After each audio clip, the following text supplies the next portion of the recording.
One day, a frog finds a girl as small as a thumb. She is so tiny and innocent that the frog instantly decides to make her the bride of his son. Seeing this, the frog's son is both surprised and happy. After all, he was getting such a beautiful bride without any effort. But as soon as the little girl learns that she is going to be married off to a frog against her will, she begins to cry bitterly in fear. To make sure the wedding goes well, the frog places her on a lotus leaf in the middle of the pond. The girl's name is Titli, meaning butterfly. She hides her face in her hands and keeps crying. The fish below, seeing her misery, feel sorry for her. Together, they nibble at the stem of the lotus leaf, setting it free. The leaf drifts away with the current, carrying Titli far from the frogs. After floating for days, Titli finally reaches a beautiful valley full of flowers. She is completely alone, but doesn't lose hope.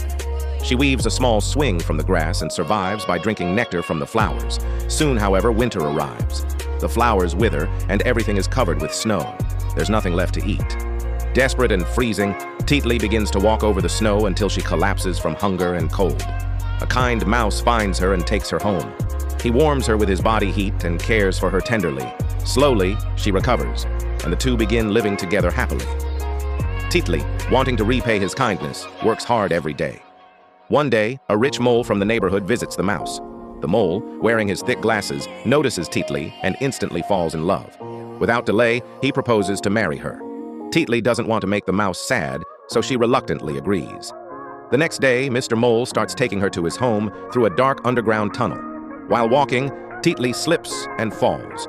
The mole digs a small hole to let some light in, and through it they see a wounded sparrow lying on the ground. Titli's heart melts. She rushes to help the bird, but the angry mole drags her back into the tunnel, insisting the wedding must go on. Still, Titli secretly visits the sparrow every day. She feeds it and nurses it back to health. With time, the sparrow recovers and one day flies away into the open sky. The day of the wedding finally arrives. Titli is stitching her wedding dress, but her heart feels heavy. She doesn't love the mole at all. The dark tunnel hides her tears from everyone. As she talks sadly to the flowers, the sparrow suddenly returns.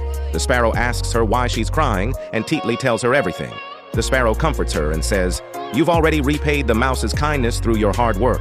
Don't sacrifice your life for others' happiness." Then the sparrow lifts Titli onto her back and flies away. The poor mole can only watch helplessly as they disappear into the light. The sparrow carries Titli far south to a beautiful land filled with colorful flowers.